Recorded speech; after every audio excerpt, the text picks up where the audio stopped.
A paz do Senhor Jesus esteja com todos.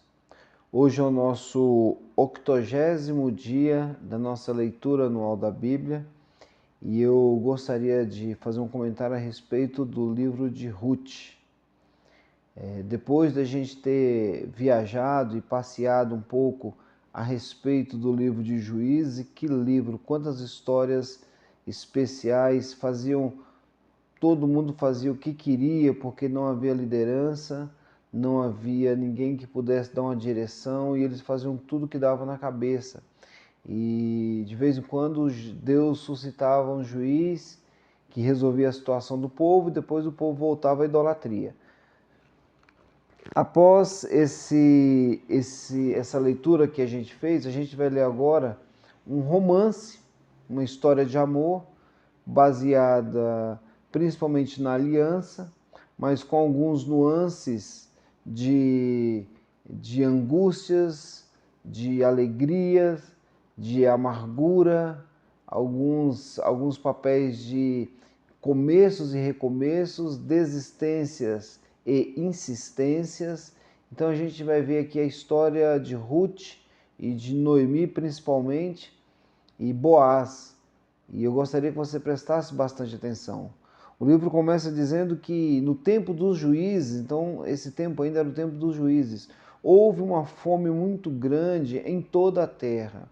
Em toda a terra, possivelmente esteja falando aqui de Judá, que era a terra da família de Noemi, né? E então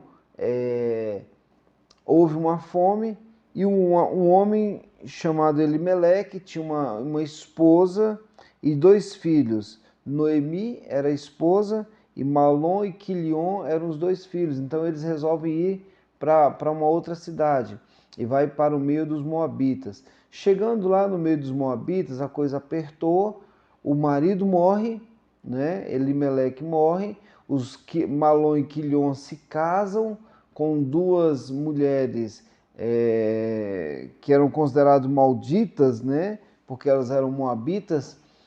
Já já vou explicar para você o porquê que elas eram chamadas de malditas. Eles casam com Orfa e Ruth. Lá no livro de Gênesis, no capítulo 19, lembra de Sodoma e Gomorra? O anjo destrói, Deus destrói Sodoma e Gomorra, e aí Ló sai com as suas 2 filhas de lá, e a esposa vira uma estátua de sal, e aí quando eles chegam em uma cidade chamada Zoar, que quer dizer pequena, no caminho, as filhas de Ló ficaram preocupadas em que a geração delas haveria de se encerrar ali, porque elas eram solteiras. E elas cometem um incesto, a mais nova fica grávida do próprio pai, do próprio Ló, e a mais velha também fica grávida do próprio Ló. E os filhos, a partir daí, surgiram 2 nações idólatras, que deram muitos problemas para Israel, que são os Amonitas e os Moabitas. Moabe e Ben-Amor era o nome dos filhos, filhos netos de Ló. Então, esse povo moabita, ele era um povo considerado por Deus como maldito. O próprio Moisés disse certa vez que esse povo não poderia nem mesmo entrar no tabernáculo ou se aproximar do tabernáculo onde as pessoas ficavam, porque eles eram malditos. E aí acontece que Ruth fica viúva, os 2 filhos de Noemi morrem, e Ruth e Orfa ficam viúvas, e Noemi, então agora 3 casadas, agora são 3 viúvas. Noemi resolve voltar para Judá e fala assim: olha gente, vocês precisam ir embora, eu estou velha, eu não tenho mais filhos, e se eu tivesse condições de engravidar, vocês não poderiam esperar os filhos crescerem para poder se casar. Acontece que a órfã resolveu, beleza, estou indo embora, vou voltar e estou indo embora, tchau. Só que Ruth, ela faz uma declaração a respeito de aliança fantástica que até hoje é utilizado em muitos casamentos. Olha o que ela diz aqui. Ruth, a respeito de Noemi, que era sua sogra. Ruth fala assim: não insista para que eu te deixe, e não me obriga a não te seguir, porque aonde quer que fores, irei, aonde quer que pousares, ali pousarei.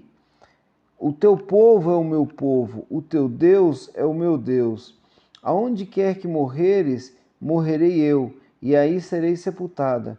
Faça-me o Senhor o que bem lhe aprouver, se outra coisa que não seja morte me separar de você. Que declaração linda a respeito de aliança. A nossa grande dificuldade hoje é fazermos alianças de forma correta.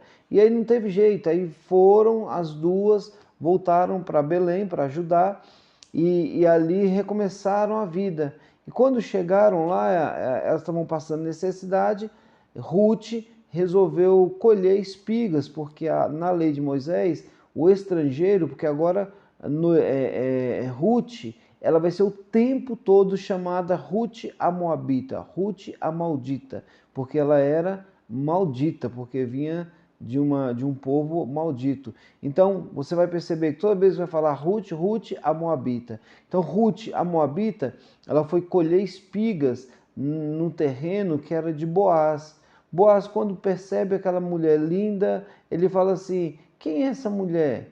Aí falaram assim: não, ela é moabita e ela é estrangeira, tá vindo aqui colher as espigas. E aí Boaz fala assim: olha, ninguém olha para ela, eu vou conversar com ela.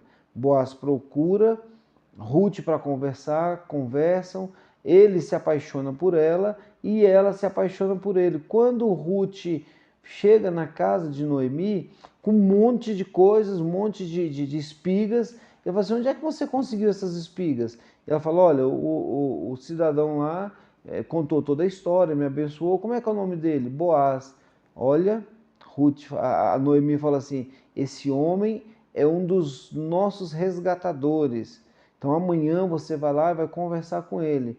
Passou um tempo, Ruth conversa com Boaz, se acertam, mas se acertam no sentido de conversa mesmo. Quando é à noite, Noemi orienta Ruth: ó, você vai dormir, você vai se deitar aos pés dele.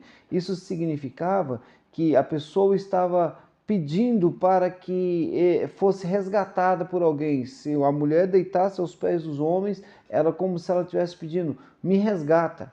E aí Boaz entendeu. Boaz fala assim: olha, eu vou te resgatar, não se preocupe. Quando Boaz se declara, começa então um relacionamento, fala assim: olha, só que eu não posso te resgatar, tem um resgatador que ele vem antes de mim. Se ele te rejeitar, aí sim eu te resgato com toda certeza.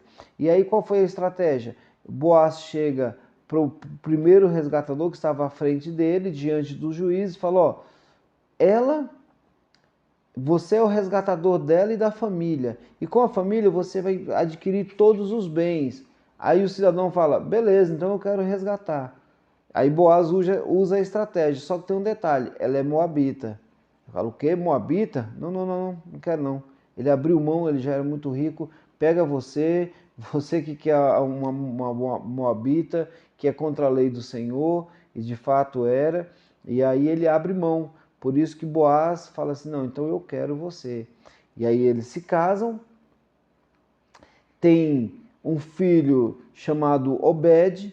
Obed foi pai de Jessé, Jessé pai de Davi. Então, olha que coisa tremenda, gente. Uma mulher moabita que não podia se aproximar do povo de Deus. Agora, além de ser avó do rei Davi, ela também está lá em Mateus, no capítulo 1, na genealogia de Jesus, ela faz parte da genealogia de Jesus. Que coisa tremenda, que coisa especial, né? O livro de Ruth, eu só dei uma pincelada aqui, mas leia, são 4 capítulos e é um dia só. Hoje você vai ler esse livro de Ruth, amanhã a gente já vai começar a ler 1 Samuel, que vai ser a preparação para o período dos reis. Tem muita história, gente, tem muita coisa. Eu fico empolgado com essas histórias, né? Ok? Deus abençoe você e tenha uma excelente leitura.